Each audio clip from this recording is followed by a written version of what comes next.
നമസ്കാരം. ഡേറ്റാ ബാങ്കിൽ ഉൾപ്പെട്ട ഭൂമി വാങ്ങിയാൽ തരം മാറ്റി കിട്ടുമോ? നമ്മുടെ നാട്ടിൽ കുറേ നെൽവയലുകളുണ്ട്. മിക്കതിലും ഇപ്പോൾ കൃഷിയില്ല. കാടുകയറി ചതുപ്പ് പോലെ കിടക്കുകയാണ്. ആർക്കും ഒരു ഉപയോഗവുമില്ലാതെ വെറുതെ ഡേറ്റാ ബാങ്കിലുണ്ട്. അത് കാരണം തരം മാറ്റി കിട്ടുന്നില്ല. അപ്പോൾ എന്താണ് എളുപ്പവഴി? ഇങ്ങനെ ആലോചിച്ച് നടക്കുമ്പോഴാണ് എല്ലാവരും പറയുന്നത് ഡേറ്റാ ബാങ്കിലുള്ള ഭൂമി അതിൽ നിന്നും പുറത്തു കൊണ്ടുവന്നാൽ മാത്രമേ തരം മാറ്റാൻ കഴിയൂ, വീട് വയ്ക്കാൻ കഴിയൂ എന്ന്. ശരിയാണ്, അവിടെ ഡേറ്റാ ബാങ്കാണ് ഒരു തടസ്സമായി നിൽക്കുന്നത്. എന്തിനാണ് ഈ ഡേറ്റാ ബാങ്ക് ആവശ്യമില്ലാതെ തയ്യാറാക്കി വെച്ചിരിക്കുന്നത്? എനിക്ക് തരം മാറ്റാനുള്ള രേഖകളെല്ലാം ഉണ്ട്. ഞാൻ അത് വെച്ച് ഫോറം നമ്പർ 5 അപേക്ഷിച്ചിട്ട് 6 മാസമായി. ഒഴിവാക്കി കിട്ടുന്നില്ല. ഇനിയിപ്പോൾ എന്താണ് മാർഗം?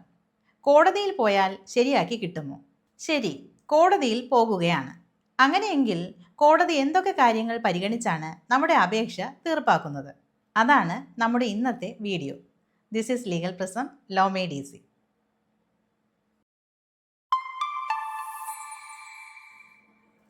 ഡേറ്റാ ബാങ്കിൽ ഉൾപ്പെട്ട ഭൂമി അതിൽ നിന്നും ഒഴിവാക്കി കിട്ടാൻ നമ്മൾ ഫോറം 5 അപേക്ഷിക്കേണ്ടത്. അതിൽ ഭൂമിയുടെ വിവരങ്ങൾ നൽകണം. അവിടെ ഉദ്യോഗസ്ഥർ നമ്മുടെ അപേക്ഷയിൽ അനുകൂലമായി തീരുമാനം എടുക്കുന്നില്ല. അങ്ങനെ നമ്മൾ നേരെ കോടതിയിലേക്ക് പോകുകയാണ്. അവിടെ കോടതി എന്താണ് പരിശോധിക്കുന്നതെന്ന് നോക്കാം. അവിടെ കോടതി നോക്കുന്ന നിയമം 1882 ഇന്ത്യൻ ഈസ്മെന്റ് ആക്ട് ആണ്. ഈ ആക്ടിലാണ് ഭൂമിയുടെ സ്വാഭാവികമായ ഉപയോഗക്രമങ്ങളും അത് ലംഘിച്ചാലുള്ള ലീഗൽ കോൺസിക്വൻസുകളെ കുറിച്ചും അതിനുള്ള റെമഡികളെക്കുറിച്ചുമൊക്കെ പറയുന്നത്. അവിടെ നമ്മുടെ അവകാശങ്ങൾക്കല്ല കോടതി വില കൽപ്പിക്കുന്നത്. നേരെ മറിച്ച് ആ പ്രദേശത്തെ മറ്റ് ഭൂവുടമകളുടെ അവകാശത്തിനാണ് പ്രാധാന്യം. അതിനായി കോടതി നമ്മുടെ സ്ഥലം സ്ഥിതി ചെയ്യുന്ന പ്രദേശത്തെ ഭൂമിയുടെ നാച്ചുറൽ യൂസ് ഓഫ് ലാൻഡ് ആണ് പരിശോധിക്കുന്നത്. ശരിക്കും നെൽവയൽ എന്ന് പറയുന്നത് സവിശേഷമായ ഒരു ഭൂപ്രദേശമാണ്. അവിടെ ജലസാന്നിധ്യവും നീരൊഴുക്കും വളക്കൂറുള്ള മണ്ണും ഉള്ളതുകൊണ്ട് സവിശേഷമായി അത് നെൽകൃഷിക്ക് ഉപയുക്തമായിരിക്കുന്നു. നെൽകൃഷി ചെയ്തില്ലെങ്കിൽ പോലും അവിടം ഒരു തണ്ണീർത്തടമായാണ് നിയമം കാണുന്നത്. അവിടെയുള്ള നീരൊഴുക്ക് എന്ന് വെച്ചാൽ നാച്ചുറൽ ഫ്ലോ ഓഫ് വാട്ടർ അത് ആരുടെയും സ്വകാര്യ സ്വത്തല്ല. അത് എല്ലാവർക്കും അവകാശപ്പെട്ടതാണ്. ഈ നീരൊഴുക്കിൽ ആ പ്രദേശത്തെ എല്ലാവർക്കും ഈസ്മെന്റ് അവകാശം നിലനിൽക്കുന്നു. ആ പ്രദേശത്തെ ഉയർന്ന കൃഷിയിടത്തിൽ നിന്നും സ്വാഭാവികമായി താഴേക്കുള്ള കൃഷിയിടത്തേക്ക് വെള്ളം ഒഴുകിയെത്താനുള്ള സ്വാഭാവിക നീരൊഴുക്കിനെ മുകളിലെ സ്ഥല ഉടമ തടസ്സപ്പെടുത്താനോ വഴിതിരിച്ചു വിടാനോ പാടില്ല.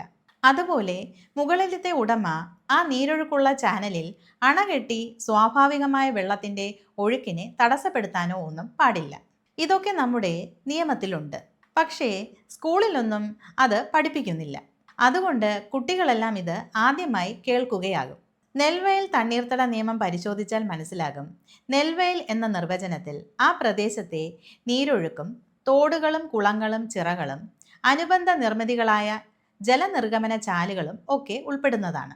ആ പ്രദേശത്തെ ചിറയോ കുളമോ കസ്റ്റമറിയായി കൃഷിക്കുള്ള വെള്ളം എടുക്കുന്നതിനുള്ള സോഴ്സായി ഉപയോഗിച്ച് വരുന്നതാണെങ്കിൽ അതിൽ ആ പ്രദേശത്തെ കർഷകർക്ക് ഈസ്മെന്റ് അവകാശം കൈവരും. അത് സ്വകാര്യ ഭൂമിയിൽ നിന്നും ഉത്ഭവിക്കുന്നതായാൽ പോലും അതിൻ്റെ ഉടമയ്ക്ക് ആ വെള്ളത്തിൽ വെറും സെർവിയൻ ഹെറിറ്റേജ് മാത്രമായിരിക്കും ഉള്ളത്. അതുകൊണ്ട് അത്തരം പ്രിസ്ക്രിപ്ഷൻ ഒന്നും ഉദ്യോഗസ്ഥർക്കോ കോടതിക്കോ മറികടക്കാനാകില്ല. അതുകൊണ്ട് തന്നെ അത്തരം ഭൂമി ഡേറ്റാ ബാങ്കിൽ നിന്നും നീക്കം ചെയ്യാനാകില്ല. ഇവിടെ നമ്മൾ ഏത് ഭൂമിയാണോ ഡേറ്റാ ബാങ്കിൽ നിന്നും ഒഴിവാക്കാൻ ഉദ്ദേശിക്കുന്നത് ആ ഭൂമി സ്ഥിതി ചെയ്യുന്ന പ്രദേശത്തെ മറ്റുള്ളവരുടെ ഈസ്മെന്റ് അവകാശത്തിലേക്കാണ് നമ്മൾ കടന്നു കയറാൻ ശ്രമിക്കുന്നത്. അവിടെ പാടത്തിന്റെ ഉടമയല്ല, മറിച്ച് ആ പ്രദേശത്തെ മറ്റുള്ളവരാണ് യജമാനന്മാർ. അവർക്കാണ് ഡോമിനന്റ് ഹെറിറ്റേജ്. മനസ്സിലാകുന്നുണ്ടല്ലോ അല്ലേ? Once a water course always a water course എന്നാണല്ലോ നിയമം പറയുന്നത്. ഏതെങ്കിലും വാട്ടർ കോഴ്സുകൾ നമ്മുടെ ഇഷ്ടപ്രകാരം ഗതി തിരിച്ചു വിടാനോ നിർത്തലാക്കാനോ ആർക്കും അവകാശമില്ലാത്തതാണ്. അതിന് വിപരീതമായി ആരെങ്കിലും നീരൊഴുക്കുകളുടെ ഗതി തിരിച്ചുവിട്ടത് വഴി മഴക്കാലത്ത് മറ്റാർക്കെങ്കിലും കൃഷിനാശമോ വെള്ളപ്പൊക്കമോ ഉണ്ടായാൽ ഗതി തിരിച്ചുവിട്ടയാളുടെ വസ്തുവകകൾ ജപ്തി ചെയ്ത് ആ നഷ്ടം ഈടാക്കിയെടുക്കാവുന്നതാണ് എന്ന് നിയമം പറയുന്നു. ഇങ്ങനെ ആരെങ്കിലും തോടുകളോ നീർത്തടങ്ങളോ നെൽപ്പാടങ്ങളോ അനുമതി കൂടാതെ മാറ്റം വരുത്തിയാൽ ആ പ്രദേശത്തെ ജില്ലാ കളക്ടർക്ക് അത് പഴയപടിയാക്കാൻ ഒരു ഉത്തരവിടാവുന്നതാണ്. സെക്ഷൻ 13 ഇത് പറയുന്നത്. ആ ഉത്തരവ് ലഭിച്ചിട്ടും ഡൈവർഷൻ അല്ലെങ്കിൽ പരിവർത്തനം വരുത്തിയാൽ അത് ഗൗനിക്കുന്നില്ലെങ്കിൽ അത് സർക്കാർ നേരിട്ട് പഴയപടിയാക്കുകയും അയാളുടെ വസ്തുവകകൾ ജപ്തി ചെയ്തുകൊണ്ട് സർക്കാർ ആ തുക ഈടാക്കിയെടുക്കുകയും ചെയ്യും. സർക്കാരിനുണ്ടായ സാമ്പത്തിക ബാധ്യത എത്രയായാലും അത് രൂപാന്തരം വരുത്തിയ ആളുടെ വസ്തുവകകൾ ജപ്തി ചെയ്ത് ഈടാക്കിയെടുക്കും. ഒരു പ്രദേശത്തെ ഒരു സ്ഥലം മണ്ണിട്ട് ഉയർത്തിയത് വഴി തൊട്ടടുത്ത് വെള്ളക്കെട്ട് രൂപപ്പെടുമെങ്കിലും ആ പ്രദേശത്ത് വെള്ളപ്പൊക്കമുണ്ടാകുമെങ്കിലും മണ്ണിട്ട് ഉയർത്തിയാൽ നഷ്ടപരിഹാരം നൽകാൻ ബാധ്യസ്ഥനാകും. എന്നാൽ അങ്ങനെ മണ്ണിട്ട് ഉയർത്തുന്നതിന് നിയമാനുസരണം ഒരു ഡെവലപ്മെന്റ് പ്ലാൻ നൽകി പെർമിറ്റ് എടുത്തിട്ടുണ്ടെങ്കിൽ അവിടുത്തെ വെള്ളക്കെട്ടിന് പരിഹാരം കാണേണ്ടത് പെർമിറ്റ് കൊടുത്ത ഉദ്യോഗസ്ഥരുടെ കൂടി ബാധ്യതയാകും. നമുക്കറിയാം, പഞ്ചായത്ത് സെക്രട്ടറിയാണ് ഡെവലപ്മെന്റ് പെർമിറ്റ് കൊടുക്കുന്നത്. അവിടെ സെക്രട്ടറിക്ക് ബാധ്യത വരാതിരിക്കാൻ എഞ്ചിനീയറിംഗ് വിഭാഗത്തെ കൊണ്ട് അന്വേഷിപ്പിച്ച് ആ പ്രദേശത്തുള്ളവരുടെ സൗകര്യ അവകാശങ്ങൾ ഉറപ്പുവരുത്തും. ഒരിക്കൽ തമിഴ്നാട്ടിൽ ഒരു റെയിൽവേ ലൈൻ സ്ഥാപിച്ചപ്പോൾ ഒരു ഡ്രെയിനേജ് ഓട തൊട്ടടുത്ത പുരയിടത്തിലേക്ക് ലെവൽ ചെയ്തു വെച്ചു. കുറച്ചു കഴിഞ്ഞ് മഴക്കാലം വന്നപ്പോൾ ഡ്രെയിനേജിന്റെ കുത്തൊഴുക്കിൽ അയൽ വസ്തു പാടെ ഒലിച്ചുപോയി. ആ വിഷയം കോടതിയിൽ വരികയും ആ ലാൻഡ് ഓണർക്കുണ്ടായ മുഴുവൻ നഷ്ടവും റെയിൽവേ കമ്പനി നൽകേണ്ടതായും വന്നു. നമ്മളൊരു നിർമ്മാണ പ്രവർത്തനം നടത്തുന്നത് വഴി ഒരു ദോഷം അയൽവസ്തുക്കൾക്കുണ്ടായാൽ നമ്മൾ അതിന് പൂർണ്ണമായും ഉത്തരവാദിയാകും. എന്നാൽ വെള്ളത്തിൻ്റെ സ്വാഭാവികമായ ഒഴുക്കുകൊണ്ടുണ്ടായ നഷ്ടങ്ങൾക്ക് ഉത്തരവാദിത്തം വരികയുമില്ല. എന്നാൽ കൃത്രിമമായി നിർമ്മിച്ച ഓടയോ ഡ്രെയിനേജോ വഴി അയൽവസ്തുവിലേക്ക് വെള്ളം ഒഴുക്കിവിടാൻ നമുക്ക് അനുവാദമില്ല. 2001 സരസ്വതി വേഴ്സസ് ഗണപതി എന്നൊരു കേസിൽ മദ്രാസ് ഹൈക്കോടതി പറഞ്ഞത്, No person has right to flow water into neighbor's land. No such easementary right can be claimed in law എന്നാണ്. നമുക്ക് ഒരു അവകാശം എന്ന നിലയിൽ മറ്റൊരാളുടെ സ്ഥലത്തേക്ക് വെള്ളം ഒഴുക്കിവിടാൻ ആകില്ല. ഇനി സ്വാഭാവികമായി ഒഴുകുന്ന വെള്ളത്തിൻ്റെ ഉപയോഗത്തെ സംബന്ധിച്ച് പറയുമ്പോൾ, ഉദാഹരണമായി ഒരു തോട്, അതിലെ വെള്ളം കൃഷിക്കും കന്നുകാലികളെ കഴുകുന്നതിനും മറ്റ് വീട്ടാവശ്യങ്ങൾക്കും ഒക്കെ ആ പ്രദേശത്തെ എല്ലാവർക്കും ഒരുപോലെ ഉപയോഗിക്കാം. ആ ഉപയോഗം എങ്ങനെയുള്ളതായിരിക്കണമെന്ന് ചോദിച്ചാൽ റീസണബിൾ ആയിരിക്കണം എന്നാണ് നിയമം പറയുന്നത്. നാലാൾ കേട്ടാൽ യോഗ്യത ഉള്ളതാകണം. സിക്വട്ടറെ ടുവട്ട് അലേനിയം നോൺ ലീഡസ് എന്നാണ് നിയമം പറയുന്നത്.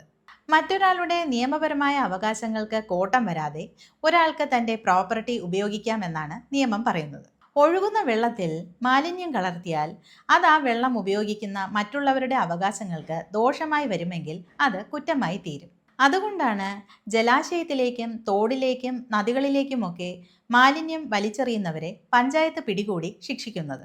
ഇപ്പോൾ ചിലർ മൂക്കത്ത് വിരൽ വെച്ച് ചോദിക്കുന്ന ഒരു ചോദ്യമുണ്ട്, ഇവിടെ കൊലക്കുറ്റം ചെയ്യുന്നവരെ ശിക്ഷിക്കുന്നില്ല എന്ന്. പിന്നല്ലേ ഇതെന്ന്.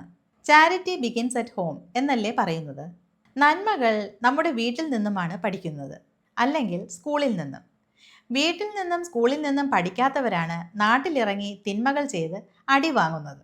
നമ്മൾ പരിശോധിച്ചു വന്നത് ഡേറ്റാ ബാങ്കിൽ നിലമായി രേഖപ്പെടുത്തിയ ഭൂമി ഡേറ്റാ ബാങ്കിൽ നിന്നും ഒഴിവാക്കുന്നതിന് റവന്യൂ ഡിവിഷണൽ ഓഫീസർക്ക് പൂർണ്ണമായ അധികാരമുണ്ടോ എന്നാണ്. റവന്യൂ ഡിവിഷണൽ ഓഫീസർക്ക് ജില്ലാ അധികൃത സമിതി ചെയർമാൻ എന്ന നിലയിൽ തീരുമാനമെടുക്കുമ്പോൾ ആ പ്രദേശത്തെ മറ്റു ഭൂവുടമകളുടെ താൽപ്പര്യവും സൗകര്യ അവകാശങ്ങളും കണക്കിലെടുക്കേണ്ടതുണ്ട്. അങ്ങനെ കണക്കിലെടുക്കുമ്പോൾ ആ പ്രദേശത്തെ മറ്റുള്ള ഭൂവുടമകളുടെ യാതൊരു സൗകര്യാവകാശങ്ങളും തടയപ്പെടുന്നില്ലെങ്കിൽ ആ സ്ഥലം ഡാറ്റാ ബാങ്കിൽ നിന്നും ഒഴിവാക്കി കിട്ടാൻ നമുക്ക് അവകാശം ഉന്നയിക്കാം. ആ സ്ഥലത്തെ LLMC വഴിയാണ് അപേക്ഷ നൽകേണ്ടത്. പ്രാദേശിക നിരീക്ഷണ സമിതി. പഞ്ചായത്ത് പ്രസിഡന്റാണ് സമിതിയുടെ ചെയർപേഴ്സൺ. നമ്മുടെ അപേക്ഷ സമിതി അംഗീകരിച്ച് ജില്ലയിലേക്ക് അയക്കുന്നു.